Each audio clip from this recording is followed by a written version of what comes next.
All right, everyone, welcome back to our weekly football press conference. This week, the Blue Raiders hit the road at New Mexico State. Game time will be at 5 o'clock, and the game will be on ESPN+. So for any of those that's on Zoom, just a reminder to raise your hand, and we'll get to you. So to get things started, I'd like to bring up the head coach, Rick Stockstill. Thank you, AC. Appreciate you guys being here. Excited about this opportunity and this challenge this week. New Mexico State's a really good football team. They're 6-3. Just a couple statistics that you guys probably already know, but they're number 2 in scoring offense, number 3 in scoring defense. So they're playing really good football. They're not giving up a lot of points, and obviously they're scoring points. And they're number 3 in the conference in rushing offense. So we got to do a really good job defensively of trying to slow down their run as much as we can. But this team, I feel, is on both sides of the ball. It's centered around their quarterback. He doesn't wow you with a lot of, statistical stuff that's off the charts, but he's a super competitive guy, plays hard, extremely hard, and you can tell that he's the heartbeat of their team. And, so we've got to do a really, really good job with him because very impressed with him, his competitiveness, how hard he plays, his toughness resonates through that whole team. So this is a really good team. They're very sound in the kicking game also, they're off to a good year this year. So, but we're excited about this opportunity, this challenge, going all the way out there. From a travel standpoint, doing the different time zones and all that stuff. We've got to do a good job of handling that, and we will. But I'm fired up about this week, and I know our players are as well. So open up to you guys. Coach, we talked before the season about this long layoff y'all have had with this open week. I think 18 days by the time y'all be playing in Las Cruces. How did you approach, these past couple weeks from the staff standpoint in preparing these guys for a game and the rest of the season over that long layoff? Well, I made a couple minor tweaks to it from what I had in the summer, but not a whole lot of changes. So, one, from a coaching staff standpoint, we got out and recruited, so we utilized that time from that standpoint. So we got out as coaches and did some recruiting. And then we met Wednesday after Liberty, and then they had off Thursday.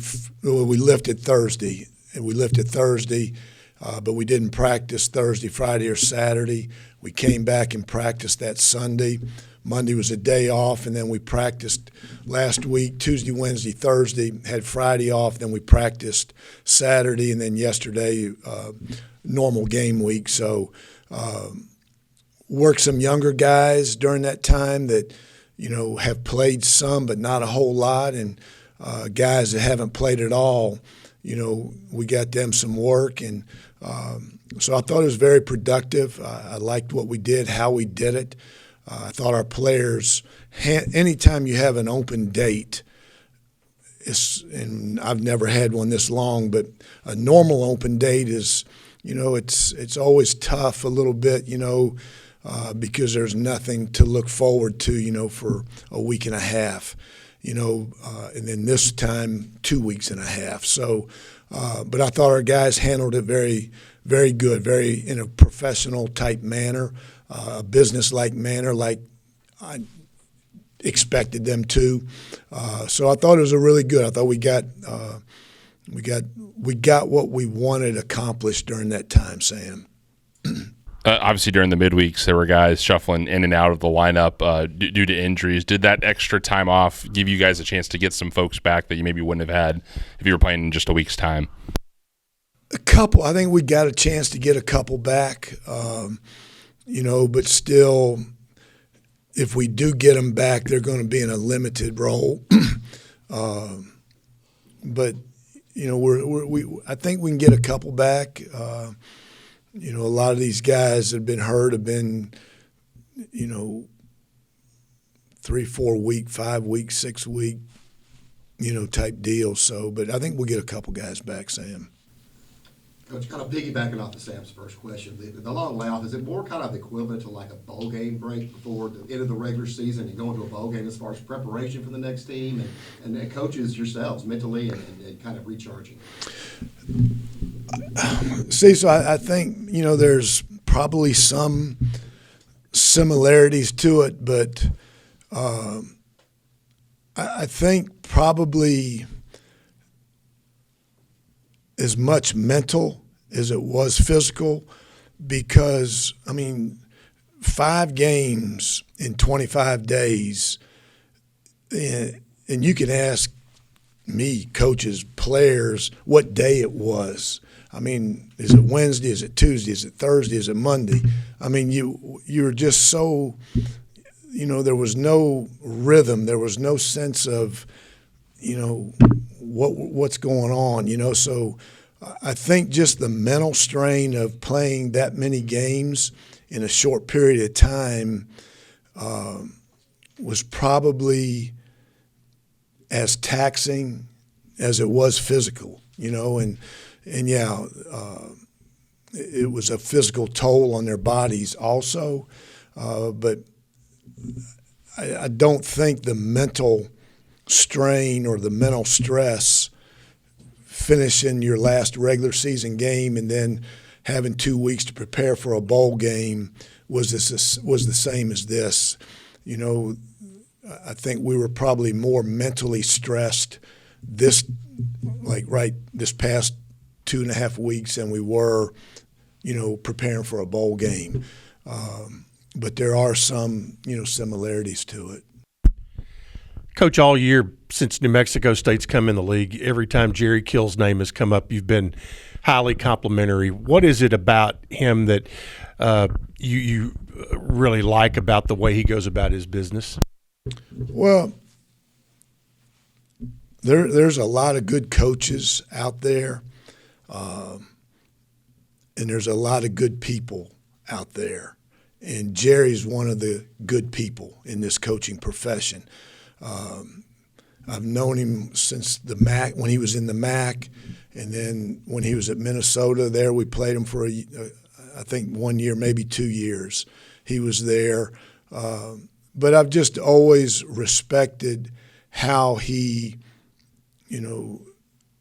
how he runs his program, how he communicates with people, and he's just a first-class guy. He's a good guy, a good person, and a good coach. And I just, I respect people that do things the right way. You may not always get the result that you want, but when you do it the right way, to me that means more than anything. And that's why I respect Jerry so much, just because he's always done it the right way. He's always put his players first in everything that he does. So I just have a lot of respect for him, how he's, what type of man he is. One other thing, with KB's trade to Philadelphia in the NFL, it's kind of brought the spotlight back on to the success that this program has had getting guys into professional football. And now that he is up there with Reed, who got an interception again yesterday, what is that? What do you think that should state about what you guys have done as far as getting guys in the league? Yeah, to me, I'm extremely proud of KB and all those guys, Reed, Charvarius, all those guys, Richie, Rob Jones, all those guys that are in the league right now, and all the guys previous to them. And it doesn't matter where you go to school. It doesn't matter where you go to school. If you're good enough, they'll find you. Every scout in the NFL has a school. Every school's covered. So it doesn't matter if you go here or there. they're going to come and evaluate you. And, you know, those guys, KB and all of them before him and hopefully the ones after him, you know, they know how to work coming through this program. They know what it means to be a professional. They know how to compete. They know how to be a good person in the locker room, a good teammate, a good leader, because there's a lot of talented players out there. And a lot of times, you know, you may not be the most talented, but you can have all those other intangibles of toughness and character and leadership and all those skills, you know, that give you an advantage when you get to an NFL locker room. And, you know, KB has all those. And so I'm just proud of him, all those guys in the league right now, all those guys before him, that they come through here, and if they'll work and I was going to say listen, but, you know, that makes it sound like it's all because of me, and it's not. But, you know, you try to give them the skills, the tools, what they need. If they have the athletic ability to play at the next level, you try to give them the tools to this is what the NFL's looking for. And, you know, I'm just happy for those guys and you know, really, really proud and really appreciative of everybody. Every player's come through here, whether they made it to the NFL or not. Just appreciative of to all the sacrifices they gave and made for this program. Good. You guys have a great week. Appreciate you. All right, now it's time for our student athletes. We got quarterback Nick Vadiato and safety Trey Fluellen. We'll get started with Nick. Nick, we talked a little bit about it with Coach just now about that 5-game and 20-something days period. What did you learn about yourself, and what did the offense learn about itself through that midweek stretch that y'all just went through? Yeah, I think like Coach said, it was tough. I mean, I remember Coach Stu was talking to us after either the first or the second midweek game, and he was like, it's kind of, it's like this double-edged sword. Like we're doing what we love to do, which is play football, and we get to do that like game after game after game in like a limited time.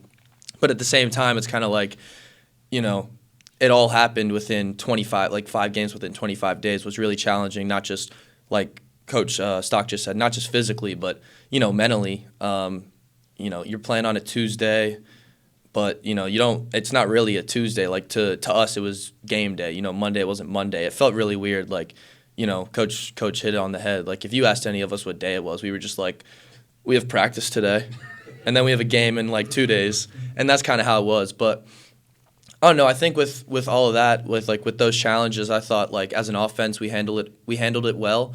Obviously I think out of the 4 games we were 1-3, but we played some really good teams, and we didn't always play our best at times. But I think we kind of found the groove a little bit the last 2. I know we didn't beat Liberty, but I think offensively we started to really find ourselves, and I think that's how the season goes. You're always going to improve, or I feel like good teams always improve as the season goes. And I really do believe that we are a good team with really good players, both offense, defense, special teams. So it was a challenge, but I thought we handled it well. And now we're coming out of this long break without a game, and I thought we handled the bye week well. And now we're looking forward to New Mexico State, and that's what we're focused on. Nick, how did you balance rest and preparation for New Mexico State during this layoff?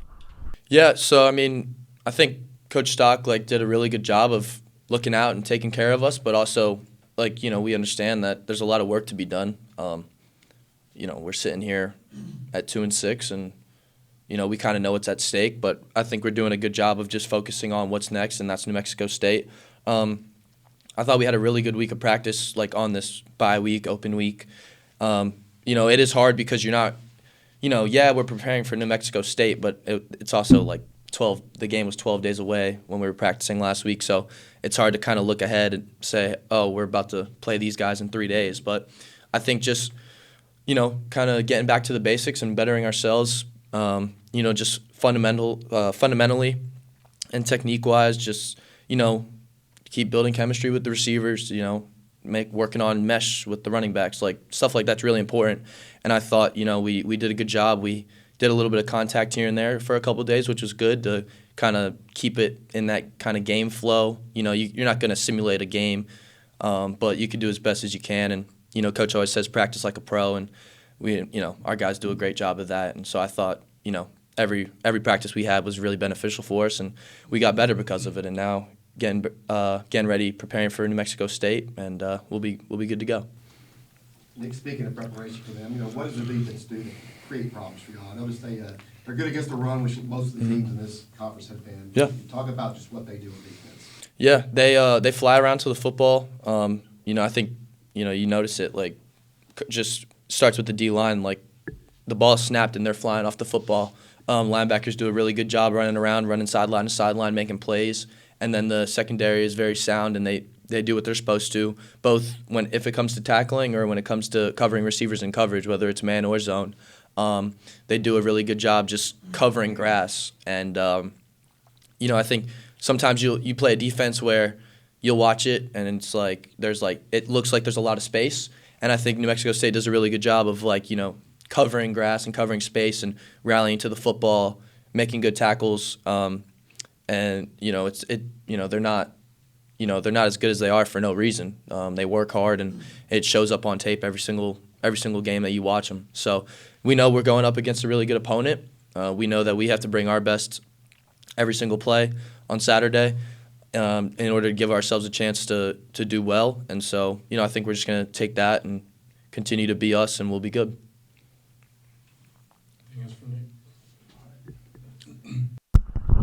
Nick, is there added pressure knowing that you guys have to win out to make a bowl game? I wouldn't say there's added pressure. I think because, in a sense, it's like the thought in the back of your head is like, we're 2-6, we have 4 games left. You need to win 6 games to become bowl eligible. So it's like, yeah, it's in the back of your head, but you got to do the best you can to you're focusing on New Mexico State. And I think Coach Stock said it the day after Liberty. He said, you're not going to win 4 games all in one game. So, New Mexico State is who we're playing Saturday, and that's our complete focus, is going 1-0. And that's a big thing that B-Stock talks to the quarterbacks about, is just having a 1-0 mentality. And that's not just going about, like, the game. That's just going about every single play, every single rep during practice. You're just trying to go 1-0 in that rep, on that play, in the game, throughout the week. Like, just, you kind of have to keep that mentality, because once you start looking ahead, you're going to let someone punch you in the mouth. So, we know what we have to do, and I think, it starts with today, it starts with practice this week, and then it starts with the game Saturday. And, we'll be ready to roll, and I know our guys are going to fight hard for it, so I'm not worried about it, but we'll be ready. Anything else from Nate? Thanks, Nate. Thanks, guys. Thanks, Nick. All right, Trey.